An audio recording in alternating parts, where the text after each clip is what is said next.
What's going on, everybody? I'm your host, Ben Ballion, back with another episode of the Sports Pod. And in today's episode, I'm going to talk some Giants football as they brought in Jameis Winston to be their starting quarterback at the start of this year, at least. I doubt he'll start for the entire year. And I'm also going to talk some St. John's basketball as they had what I would call a disappointing NCAA tournament run. I'll get into all of it on the other side of the intro. Hit it. DiVincenzo a three. Bang! Bang! Got the wall. He jumps. It's gone. He did it. He did it. Pete Alonso with the most memorable home run of his career. All right, getting into the episode, and I'm going to start with the New York Football Giants and their new quarterback, Jameis Winston. He came to New York on a 2-year, $8 million contract. And let me just say this, I like it. I think he was the second best option of free agents that were available. I mean, I didn't want Aaron Rodgers. I thought Russell Wilson was the guy, but I'm okay with Jameis Winston. It seems like the Steelers are going to go out and get Russell Wilson, or he's going to go to the Vikings. Those are the teams competing for Aaron Rodgers or Russell Wilson. We'll see what the Vikings do with Rodgers. Reports are that they're out on him, but I don't know. I'm not going to believe anything till I see it with Aaron Rodgers, just because I've gotten to see everything that's gone on the past 2 years while he was with the Jets. But for Jameis Winston, I am excited for him to play in New York. I'm excited to see him play with Malik Nabers. He's a deep threat throwing the ball, and it's going to be a lot of fun to watch him play. It's going to be a lot of fun to watch him throw the ball downfield. He's got a speed threat in Malik Nabers. He's going to have a guy in Wan'Dale Robinson that can make some plays.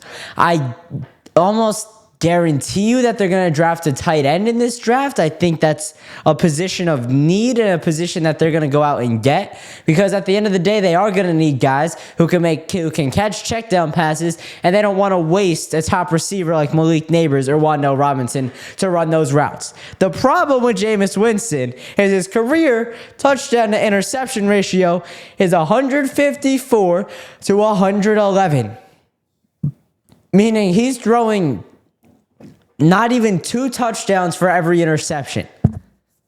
That's the problem with Jameis Winston. If he could cut down on his interceptions, he would be one of the better quarterbacks in the NFL. Jameis Winston would be one of the best deep threat quarterbacks in the league. He can move around in the pocket. He's a character. And that's what I think is going to play very well in New York, where he's not like the Aaron Rodgers character, where Rodgers is all in the media. He has to be in the headlines. He has to do this. Jameis Winston's a character. He's going to give you some funny responses to interviews. He's going to be a good guy. He's going to be a joy to watch, but he's not going to cause any problems. And he's going to be a good mentor for the young quarterback that the Giants absolutely have to bring in. And I think it's tailor-made now for the Giants to draft Jackson Dart. Jackson Dart's athletic. I think Jameis Winston's athletic. Jackson Dart can throw the ball a little bit. Jameis Winston specializes in throwing the ball down the field. And I'm not saying that he's all-world or anything, and I'm just saying that's the best aspect of Jameis Winston's game. He's not to let that ball fly. He's not afraid to sling it deep downfield. I think it's going to be perfect for Jackson Dart and Jameis Winston. Like a guy like Cam Ward or Shedeur Sanders, who are the other 2 options, I don't think Jameis Winston really fits the mold to mentor them as much. Yeah, he's going to be a good voice in the locker room. He's going to be a good presence out on the field, on the sidelines when he eventually does get benched, whether it is this year or next year. We'll see how that plays out. Jameis Winston's going to be a good voice, but he doesn't fit the mold of showing a Cam Ward the ropes, of showing a Shedeur Sanders the ropes. Cam Ward more than Shedeur Sanders, but I don't have as many doubts about Shedeur Sanders throwing the ball downfield if that's what the Giants decide to do.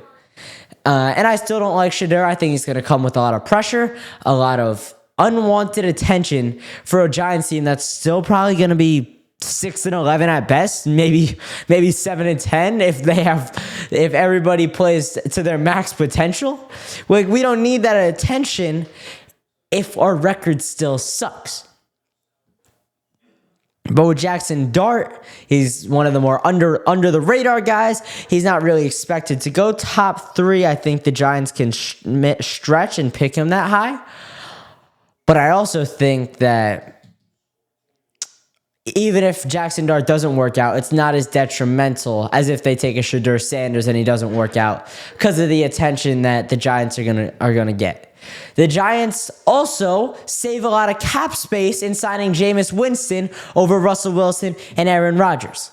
The Giants only spent $8 million on Jameis Winston. They would have had to spend at least $20 million on either of the other two guys, which allows them to go out in free agency, shop around, not be too worried about their cap space because they do have a lot of it, and go sign another receiver. Go sign another offensive weapon that will be at the disposal of Jameis Winston and another young quarterback that the Giants bring in. Jameis Winston, now that I'm really talking about it and getting into it, he might have been a better option for the Giants than Aaron Rodgers was. Or definitely Aaron Rodgers, Russell Wilson more so. I think Russell could have been the better mentor, but the Giants would have had to splurge a little bit more and would have had to cut back on their spending on their supporting cast. But with Jameis Winston, they have the freedom to go out and spend. They have the freedom to do whatever they want in free agency, to make a trade without too many restrictions, to make a trade without too many strings hooked to it, too many people involved, too much money involved, where they're sending money here, they're getting cash back. The Giants have freedom. They could do whatever they want in this situation. And that's what I think about Jameis Winston. I think he's a good pickup for the Giants. And like I said, he might end up being the best quarterback that the Giants could have brought in. Now I'm going to get to some St. John stuff. And I haven't gotten a chance to talk about it. Well, I've had chances to. I just haven't really talked about them all year long. But so now I'm gonna talk about them a little bit. I'm going to give them some time. So St. John's got eliminated in the round of 32 to Coach Calipari and the Arkansas Razorbacks. They lost 75-66. RJ Lewis sucked. Simeon Wilcher sucked. Zuby Ejiofor stood up to the challenge. Aaron Scott sucked. Wilcher was in foul trouble, I think. Let me see. Yeah, he had 4 fouls, only took 5 shots. Kadari Richmond was 2 for 7. Lewis was 3 for 17. Ejiofor was 7 for 12 with 23 points. I think he had 16 in the first half. They just didn't stand up to the moment and play their basketball. They didn't play St. John's basketball. They didn't play Rick Pitino basketball in the moment where it mattered most. RJ Lewis sucked. I get it. But what St. John's did all year was they applied defensive pressure. They got stops, they got steals, and then they pushed the ball in transition. You guess what they didn't do in this one? They didn't push the ball in transition. I'm going to look at the fast break points real quick. Fast break points in the game, St. John's only had 5. I don't know what their season average is, but Arkansas had 11 in just this game. So, they didn't play their basketball. I mean, let's see. They shot 28% from the field. They shot 9.1% from long distance. 9.1. They shot less than 10% from 3. And they took 22 3-point attempts. There's got to be a problem there. There's something's not right with that statement. They're 2 for 22 from 3, but they just kept chucking them up. And it's like, get to the rim, get a layup, make a dunk. There was a lid on the basket the whole game that the Johnnies just couldn't pry off. And this takes away from their season. It was such a magical ride the whole way. Rick Pitino, in his second season as head coach of the Red Storm, put St. John's back on the map. They get a 2 seed in the tournament. They ended up top 10 in the AP poll in the last ranking of the regular season. It was magical. It brought college basketball back to life in New York. But now it's done, and the season doesn't feel validated. Like, I'm going to compare it to the Mets, and I don't know if this is necessarily a great comparison, but it's like the Mets season was magical all the way through. And then they continued it in the playoffs with magical moment. Pete Alonso's homer, Francisco Lindor's grand slam, Francisco Lindor getting them to the playoffs, willing them to the playoffs in game 161. It validated the season. They took the Dodgers to 6 games with some incredible moments in that NLCS. This St. John's season, if they just went to the Sweet 16, if they could have gotten to the Elite Eight, this season would have been validated. It takes away from the 31-5 record that they had. It was a great season, don't get me wrong, but it could have been remembered, and it will be remembered in such a different light and such a more negative light than if they won when it mattered most.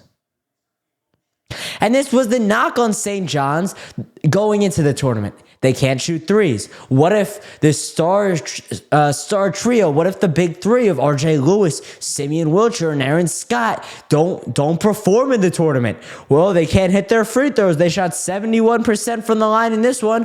What if the free throws aren't falling? What if they can't make shots? What if they can't get stops on defense? There were a lot of question marks with St. John's heading into the tournament. And St. John's, the problem was those question marks turned into a reality. Like if St. John's could have defied those questions, proved the doubters wrong, proved the haters wrong, and made their three-pointers. Rick Pitino went on WFAN a week before the Big East tournament, and he pretty much fessed up and said the free throw shooting wasn't good enough. He said that to Brandon Tierney and Salicata. And then it happened. He knew. I think there were points in this Arkansas game where he was checked out. Where Rick Pitino had kind of lost his mojo. And he was like, whatever. We don't have it today. And I don't know how I feel about that, because it's like, this is tournament basketball. This is the round of 32. It's now or never for you to win. And they lost. And St. John's is a first weekend exit. Despite winning the Big East regular season champs, despite winning the Big East Conference tournament for the first time in 40 years, it's not validated because they lost early and because they're heading back to Jamaica, Queens after just one weekend of basketball. That is the facts. Zuby Ejiofor stepped up to the challenge. I mean, they talked on the broadcast about how Rick Pitino challenged Ejiofor after he didn't have the greatest game against Omaha in round 1. In that game, Zuby Ejiofor scored 10 points. He had 4 assists, 7 boards on just 2 of 4 from the field. Let me see. I don't know if I can see free throws here. But he was 0 for 2 from long distance and shot 6 for 6 from the line. So he had an all right game. Rick Pitino knew he had more than Ejiofor, though. Rick Pitino knew he had the Zuby Ejiofor that showed up against Marquette and Creighton in the Big East tournament in his back pocket, and that's what he wanted to see. In that game, though, R.J. Lewis scored 22 points on 8 of 14 from the field and 5 of 8 from long distance. That was the perfect game for St. John's. And the thing with St. John's was they would always go down early. They would always be in a dogfight early. But in the second half, they would come out and they would end games. In the second half, they would come out of the locker room, make some adjustments, and run away with games. They weren't able to do that. St. John's was down 3 points at the half in the Arkansas game. They ended up losing 75 to 66. They didn't make their adjustments. They didn't hit their shots. And it got to a point where it's like, even if they make the shot, just push. Just manufacture a fast break. I don't care if they're getting back on defense. Just push. Keep the momentum going. Keep the speed of the game going, because that's where St. John's thrived. That's where they sped up teams. That's how they won games. They got teams out of sync. Arkansas looked like one connected group in this game, and St. John's didn't. They looked out of sync, they looked out of character, and it ended up in a St. John's loss, and they're headed home early. But it was a good year for St. John's. I mean, there's a good future depending on how much longer Rick Pitino coaches. Rick Pitino's 72 years old. How many more years does he have in him? I know he'll be back next year, and I don't know how much longer he's going to be coaching. He's a basketball mastermind. He's a basketball lifer, as they say. But Father Time is undefeated. How much more does Rick Pitino have in the tank? That's the question St. John's fans have to be asking. St. John's is back on the map. They have a good head coach. They had a great season. They have a good NIL supporter base. And that's how you're going to win in college basketball now. You're going to spend the most money, and you're going to create a super team. You're going to get transfers, and you're going to sign guys to NIL contracts. St. John's, I believe they have a good NIL base. So they're set up in a position where this success can be sustained. This could just be a bump in the road on the path to St. John's being a perennial contender. One of the powerhouses of the Big East. One of the teams we consider on the level. UConn's in a great stretch right now, so I'm not going to compare them, the Johnnies, to UConn, but we can compare them to the Marquette Golden Eagles, the Creighton Blue Jays. I think that's realistic for St. John's to get up to that level in the next 5 years. By the end of Rick Pitino's tenure with St. John's, I don't think it's out of reach where St. John's could be one of the best teams in the Big East. And the Big East, that's a basketball conference right there. Like, the SEC is a powerhouse this year, but Big East doesn't have that. It's all hoops all the time. I mean, St. John's has baseball, but nobody really cares about college baseball, let's be honest. Basketball runs through the blood of the Big East, and I think St. John's could get up and be one of the best teams in the Big East for years to come. All right, so just wrapping up the episode, I think Jameis Winston is a very good signing for the New York Giants. I think he's the right guy. I think he's going to be a very good mentor for whatever young quarterback they bring in, and he might end up being the best option available based on the contract they gave him. And for the Johnnies, it was a good season. It just ended prematurely, and it happens. Their guys couldn't hit shots. That's basketball. That's what happens in a one-and-done tournament. All right, that's going to do it for the episode. If you enjoyed, please consider subscribing, liking, commenting, following, sharing it with a friend. I really appreciate it. Also, make sure you go check out all my socials. They are all linked in the description below, as always. Make sure you leave me a voicemail at 848-305-8073. That's 848-305-8073. And last but not least, make sure you keep it locked with the Sports Pod.